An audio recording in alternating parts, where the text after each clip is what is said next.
it's very clear to young men today just how little interest women have in the average man. Yes. And now you are seeing men shutting down. There's also the psychological, ideological, almost religious aspect that has unfortunately become unto its own self among women, I'd say, where their value is how they don't need men, like their independence from men. That's a brag. It's a brag. They're bragging about to the extent to which they don't need men. Right, but I also think it's starting to become an increasing percentage of women's core value. Like, no, I'm a strong, independent woman. I don't need a man. Yes. And so you're starting to see a spiritual adherence to being not married as well. Got it. And then if they want kids, they can in vitro, surrogate, whatever else, stuff like that. But you're starting to see it go beyond mere consumption and economics to know spiritual purpose and meaning. We're like, I'm a vegetarian. How do you tell who the libertarian, the vegetarian, or the pilot in the room is? They'll let you know. They'll let you know, exactly. So that's, yeah. So I think it has also become reality in the economy, and people are now capitalizing off of it. That now there's a financial incentive. Now, Howard, interestingly enough with men, all economies in the past, all this thing, the electricity, you know who invented that? Men did. Yeah. Right. You know why he invented it? Because they were trying to impress We women. want to get laid. That's it. There's all of economics right there for you. Please understand, I enjoy the fact that I compete with other men for women. Sometimes it sucked. I'll tell you, in junior high, it sucked. Yeah. In college, it sucked, losing to other men for women. But the fact that I did so, that got me into the gym, at the end, here you are. I got in better shape in the gym. I do understand that some of my motivation, if you were to look at it, like what is a ubiquitous motivation for Homo sapien men, it is higher sexual selection and higher status. And so this is hardwired. Yes. Not debatable. Not an opinion, not social conditioning. And so men, at least of the human species, we have been geared and we're like, okay, I'm going to work, gather resources, attract a woman, have kids, maybe attract some other women along the way. But, and I've said it in 2 of my books now, men are the economic engines of growth. Women are the fuel. Female youth and beauty is the fuel they run on. Right. Not women, female youth and beauty, because we want productive value. We want reproductive capability. What has happened, again, I don't think consciously, but now very consciously, they said, all right, well, women can now go pursue careers and do whatever else. And it's fine. I'm a libertarian, make your choices. But they did abandon men as the primary thing. It was family, was men find a man, fall in love, that kind of thing. That has now been abandoned. And for a while, society could rely on the male sex drive to like, well, okay, I mean, just common sense too. Like back in the day, well, yeah, why shouldn't women be able to do that? Well, yeah, I don't want to prevent her. You know, there was some philosophy there too. But they kind of relied on the male sex drive. Well, we'll keep doing this. Then things start to fall apart about the 70s. You're saying as things got more egalitarian, they were like, well, the male sex drive will still continue to motivate men to be productive, even though they're not receiving the same deal. Right. Yeah. And they weren't wrong. Yeah. Because men kept on working. Sure. And maybe you could even argue they worked harder in some regard. Well, I got to go to college for this. I got to go do this. I got to go to trade school. I got to build a McMansion. I got to be a faster car. I got to get a Rolex, all this other stuff. But it started falling apart, I'd say, in the 70s when you just had this wave of divorce. I call it the divorce Olympics, and the boomers took gold medal. Where, whoa, you know, not only did the boomer men just get slaughtered and blindsided by this, but my generation were like looking at what the hell is this? And so now at least there's a little, something like, this isn't like a Jimmy Stewart movie anymore where, oh, geez, I got the girl, and we're happily married. Oh, Lawrence, that is something. And then it happens to our generation again. But each time, women were becoming less and less interested in men. So do you remember the like Glamour and Teen Beat type of magazines and all that stuff?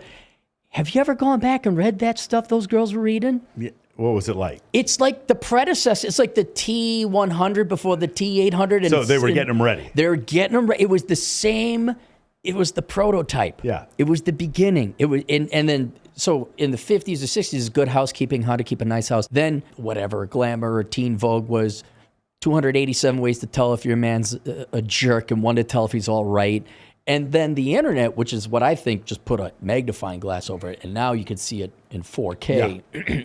And now we've accelerated to the point where we're most adversarial in competing against one another, where it's an us versus them. It is very clear, generally speaking, women are not fans of men. They may not hate men outright, but they are certainly not there to make you a sandwich or even consider you a priority in their lives. Another way to say is most women find most men unattractive. Correct. So what has happened now is that we're coming on our 3rd, 4th generation under this, I hate to use the word paradigm. It's very clear to young men today just how little interest women have in the average man. Yes. And now you are seeing men shutting down. I call it the Scooby-Doo mystery. There's all these, I think maybe it was like a year back. Do you remember like CNN and CBS, all the legacy media?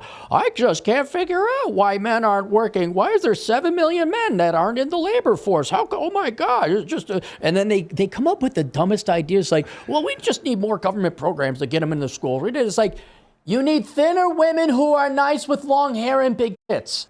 But you can't say that. You can't say, well, men have ran on this fuel this entire time. They're used to an octane level of 91 fuel, and you're feeding them octane of 37, and it's ruining the engines. It's so crazy, the whole thing after the pandemic, how people don't want to work anymore, Aaron. Right. As somebody, I employ about 60 people. It's just so crazy. Man, go, guys, if there was a way to do it, like look at the average time it takes for you to get an Uber in Miami, New York, or LA 4 or 5 years ago, and to compared to now, it's absurd how many times you get canceled on. People don't want to work anymore. And it's because of that thing. It was like, there's the money you need, but it's like, there's enough money I can have to survive. Like there's just enough money.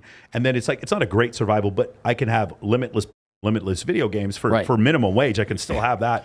So I get to like this certain level, and then like to go above that, to get the delts and the six pack, and to have the high, the nice job, and like owning a sports car, it's just like owning a boat. Like there's a bunch of maintenance and other bull that goes along with it. What am I willing to do? I love Mastro's. I don't go there by myself often, but like I would take my girlfriend there. So me going to these nice restaurants, dressing the way I do, all these kind of things that I do, what is the effort, right? And whether or not I realize this consciously or unconsciously, it is because of women. And so when you take that away, like you said before, now I have no desire to even drive Uber anymore. Right. I can like, what is the least I can get by? Unemployment doesn't look so bad. I can buy McDonald's. And so you just get more people that are being pulled down by the force of average. And I've just noticed like this desire to work is just gone.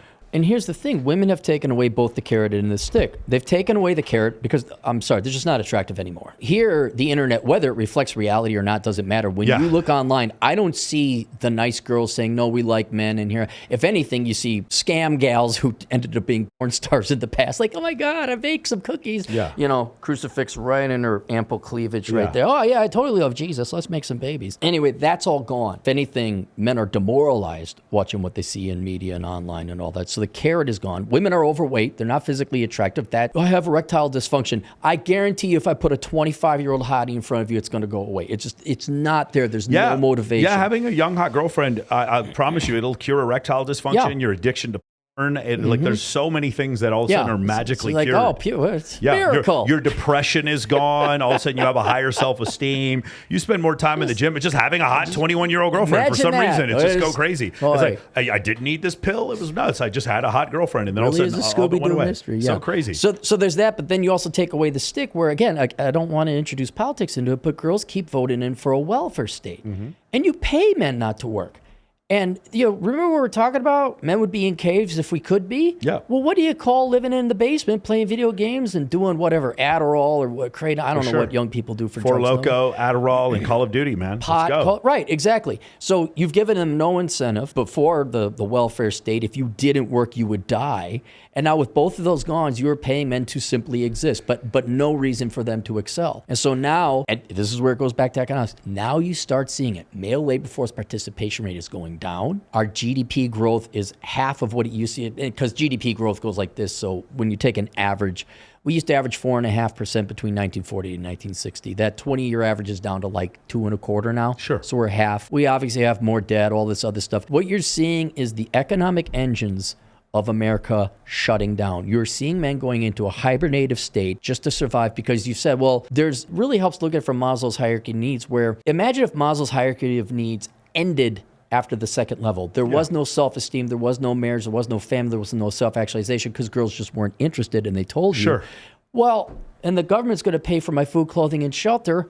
Boom, you're going to stay so right there. We have a society that's at level 2 or 3. Maybe not even 3, but because 3 would indicate you'd go to the gym and have a little bit of self-awareness. But 2 or 3 right there on that border is where most of us are sitting. And you don't get booming economies. You don't get technological advancements. This is a stagnating society when men are no longer motivated to participate and do their best. And that is the case amongst all species of men All. for all time, as long as there have been men. And I would guess that Australopithecus, Homo habilis, and all these other places, these other species were doing the same thing. They were also competing with other men over women. By the way, that's the reason in two gender species, the dimorphic difference between the two genders, it shows the level of competition between men for other men. Meaning, so Homo sapiens are about 15%, the males are 15% bigger than the females, and therefore you see some competition, but what you're seeing more is men are competing for resources more than battling other men, so it's only 15% bigger.